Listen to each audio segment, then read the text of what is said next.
Israel has obligations. It has responsibilities that are moral, that are strategic, and that are legal. That's what we're focused on. U.S. officials once again calling on Israel to protect civilians as the rift between the two countries widens.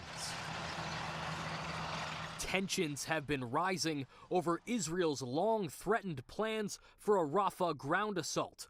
Prime Minister Benjamin Netanyahu says a date has now been set. We do not have a date for any Rafah operation, at least one that's been communicated to us by the Israelis. On the contrary, what we have is an ongoing conversation with Israel about any Rafah operation. My expectation is that we'll see Israeli colleagues again next week to pursue that. Despite those conversations, Netanyahu says the Rafah incursion will go ahead, even without support from Washington.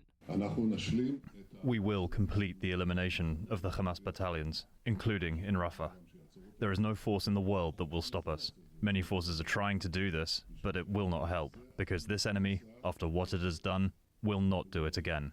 It will cease to exist. Netanyahu has faced some of his sharpest criticism over the proposed assault in Rafah, where 1.5 million Palestinians are sheltering from the fighting. After 6 months of brutal war and dozens of hostages still held by Hamas, the PM faces increasing criticism at home as well. You can't run the national interest on the basis of personal interests of the Prime Minister, and that's what he was doing, and therefore he is not fit. More than 50% of the Israelis think the same. They don't trust him. They think that he is running the war on the basis of his personal interests.